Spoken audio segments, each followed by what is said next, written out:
Who is to be held accountable for all these innocent lives lost? How many Muslims gathered to protest? So the mainstream media would have covered it, right? Why would they not show it? Why would they not let the whole world know this side of Islam? What's up, you Shia folks? Haters gonna hate, no matter what. Watch as the truth now unrolls.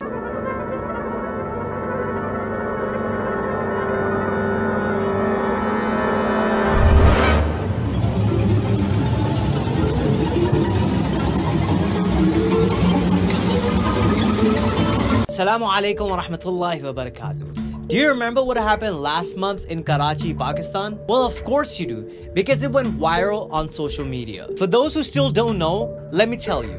Tens of thousands of ignorant Muslims, including demonstrators linked to sectarian extremists, rallied in the street of Pakistan's Karachi. This went too far that even the mainstream media covered it. But what the media didn't show was the consequences of this protest. They accused us of blasphemy and waged violence, pelted stone on Hussainiyas, and even killed any Shia they could find. Yup, a lot of innocent Shias were brutally murdered, shot and stabbed, and openly were injured as a result of these religious processions led by this group of anti-Shia in the name of Islam. As if the Holy Prophet ﷺ left the sole responsibility to save the religion on their shoulders. Well, not only Shias, but people belonging from various religions, not just from Pakistan, but all over the world, condemned this cruelty and called out the government for help. People were tweeting about it, and the hashtag Shia Genocide was trending globally. There were videos being made, mails being written, letters being sent. Everyone tried everything to reach the authorities. But guess what happened? Was any action taken? All the pleas for help went unanswered. All the voices seemed to fall on deaf ears. These puppets of westernization ceased to even react, let alone take an action. Neither any government officials nor these paid media anchors gave out a word of sympathy. Who is to be held accountable for all these innocent lives lost? Where were those peace-loving speakers when we needed them? Why was everyone so quiet? Because those terrorist groups are the majority and us an easy target? Was everyone in power too afraid to speak? I don't understand. But you know, Shia killing is not something new. It's been trending for years, decades, and even centuries. According to Human Rights Watch, HRW, thousands of Shia have been killed by anti-Shia extremists since 2008 in just Pakistan. Now just imagine the numbers from all over the world. And Shia genocide dates back to the time of Imam Ali alayhi salam. Thus he even warned us when he said, saying my name will not be easy in any era, in any century, nor in any time. We've seen in numerous such examples in the recent time of the people who had to lose their lives just because they identified themselves as a Shia. Let me remind you of some recent martyrs. Allama Nasir Abbas, Ustad Sibte Jafar, Haj Qasim Sulaimani, Sheikh Nim Rahmatullah Alayh, etc. But those people aren't aware that we Shias consider martyrdom an honor. Do these media houses get paid for covering just violent protests and neglecting everything else around it though? Because if you remember, there was another protest that took place this time around last year in Iraq. This protest against the government was telecasted throughout the globe. How many Muslims gathered to protest? 100? 200? Alright, for the sake of debate, let's just say 500. The media must have reported that, right? But just about a week after that, more than 70 million people gathered again, with its majority as Muslims. What for? Well, it was the Arba'een Walk 2019.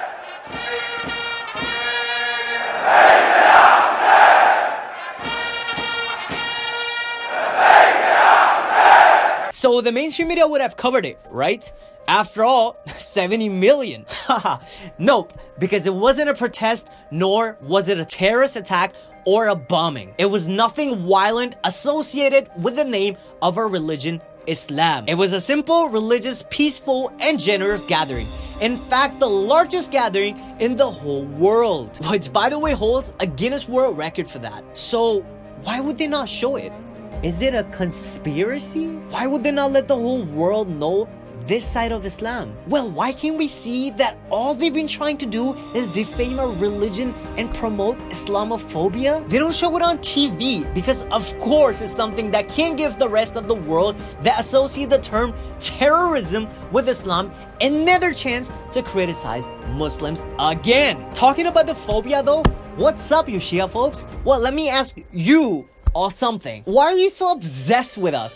Why do you have a problem with everything that we do? No, I mean, for real. We send our salutation to the prophetic household. You say we cannot do it because they're dead. We mourn for Imam al-Hussein. You say we cannot because the martyrs never died. You even argue as to whose name should be followed by alayhi salam and whose by radiyallah.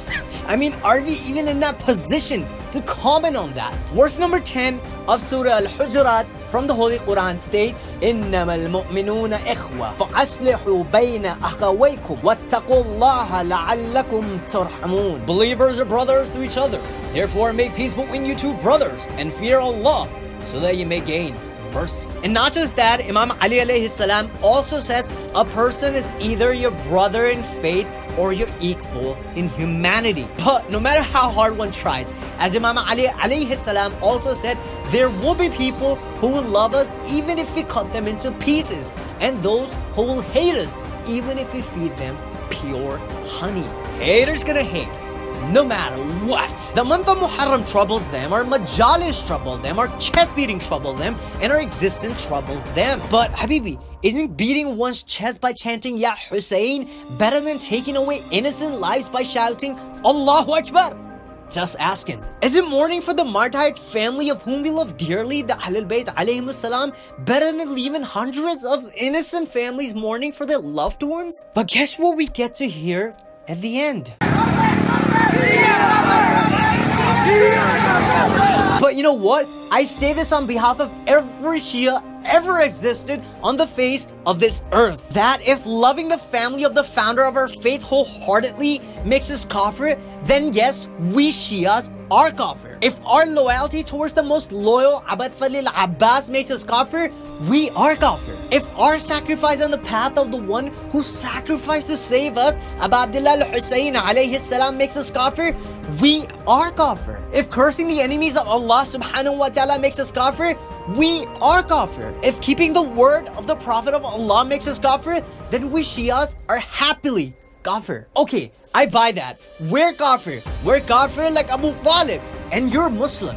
You're Muslim like Yazid. Just like yesterday's Yazid Lanahullah, who was troubled by the existence of Hussein, today's Yazid is troubled by the existence of Husseinis. Imam al-Hussein alayhi salam achieved martyrdom more than 1400 years ago, but he's still alive in our hearts, our minds, our soul, and our blood. And our actions reflect our Husseiniyyat. And the best showcase of Husseiniyyat and the display of our love towards Ahlul Bayt alayhimus salam can clearly be seen in these days of Arba'een, when millions of Shia cover the distance from Najaf al-Ashraf to the shrine of Abu Abdullah al-Hussein in Karbala on foot. This journey on the path of love from oneself towards his Lord brings out one's real human. And to all those people who swear by the Holy Prophet sallallahu alaihi wa alihi, saying this is not the real Islam, this is not the faith of a Prophet. Well, let me tell you this: if it wasn't through the sacrifice of the holy grandson of the Holy Prophet sallallahu alaihi wa sallam, the Islam that you're talking about would have never been in existence. Islam under whose shadow these corrupt people conceal their flaws today would have never existed. The definition of religion would have been something very horrid. It's through the martyrdom of Imam al-Hussein alayhi salam that Islam is alive today. It was his pure blood that was shed on the day of Ashura that revived Islam and saved us Muslims. But the love of Ahlul Bayt alayhim salam is so influential that it doesn't just invite the Muslims to Arba'een, but humans from all over the globe. The beauty of Islam is such that it attracts all souls. They come from different countries. They speak different languages. Some belong to other religions and varied schools of thought. Some of them don't even speak Arabic. But when they enter the shrine of Imam al-Hussein in Karbala, they all chant the same, Labbayk Ya Hussein. And I wonder how loud Imam al-Husayn act of sacrifice spoke, leaving behind countless followers chanting, Labbaik ya Husayn. After all, actions do speak louder than words, right? And it's not just the attendance that counts, it's the will to be present wholeheartedly and putting one's worship into practice. The walk of Arba'een is a reminder of what our Imam alayhi salam did for us, an opportunity to return his favor by serving our fellow beings. Arba'een is a living proof of the real brotherhood, not just in words but in actions as well. It's a proof that humanity still exists. If you wish to see an ideal society away from all colors, races and languages, you must see Arba'een. Husaynis serving other Husaynis, generously providing them with everything they need and anything they want, all for free. The volunteers and the visitors of Abu Abdullah al-Husayn are not limited in any way, not in their respective religion, nor in their services. Food, water, clothes and shelter for men, women, young and elder, served with total compassion, all cultures and countries and passion, through the faith in the Lord, never lost and not a cent charged, all free of cost. And those who have nothing to offer, serve the pilgrims with massages, from burgers to back rub, from sweets to wet wipes, name it, you will find it. Imam al-Husayn alayhi salam welcomes all to the world's biggest and most generous pilgrimage. Tell me, where in the world do you find people serving total strangers for free with such passion? A system that you won't even find in a 5-star hotel. If you want to see living, breathing, lively religion, see what happens in Karbala during Arba'een. Unfortunately, a lot of us haven't been able to attend the walk of Arba'een this year because of the pandemic. So let's take this opportunity to remind the Ummah of Rasulullah sallallahu alayhi wa alayhi of their duties. This year, being physically at home, we're mentally in Karbala. And if we can't go to Karbala, let's bring Karbala to us. Let's bring Karbala home and turn our cities into Karbala during Arba'een. Let's take lessons from the pious clan of Karbala at the time of Arba'een. Karbala teaches us to love and to empathize. It teaches us to be peaceful and compassionate, to be caring to all humanity. It teaches us to give back to the society. The land of justice teaches us to stand up for what we believe in. It teaches us to resist oppression in all forms. It teaches us to always stay strong. It teaches us to have hope at all times. It's our chance to serve the humanity like our brothers back at Karbala right now. It's our chance to raise our voice against oppression and injustice, both virtues that we Shias are known for, values that define our existence and that our role models always stood by, that Imam al-Husayn alayhi salam sacrificed his life for.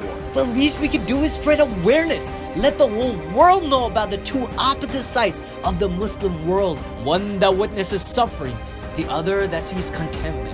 One with the venom of oppression, and the other elixir of compassion. One side where there's merciless killing of the innocent, and the other side where merciful service of the innocent. There's inhumane tyranny on one side of the globe that shatters the heart of whosoever listens, and on the other hand, there's humanitarian generosity enough to melt anyone's heart. And the irony is that it all belongs inside the Muslim world. You see, this was the difference between Yazid la'anahullah and Imam al-Husayn alayhi salam. And if Husayniyat is alive today, indeed there is Yazid still breathing in those insensitive figures of mere flesh. And the biggest weapon we have right now is www World Wide Web. Let's use this platform. Let's use Instagram, Facebook, Twitter, Snapchat. Let's do whatever we can. Trend hashtags, share information. Let's prove how vast this electronic ocean really is. Let's use this time given by Allah, that when we exist from Karbala, and it exists in our hearts with values its holy air imparts, be proven in our action thus, and let it flourish around us. Watch as the truth now unrolls. Let it save and heal our souls. Let's acknowledge the whole world what we stand for. Let the whole world recognize the virtue scent of Islam, and it will not be very long when our own countries start to smell like the roses of the garden of Karbala. With that being said, Allahumma la'an qatalat al-Husayn wa awladihi wa ashabihi.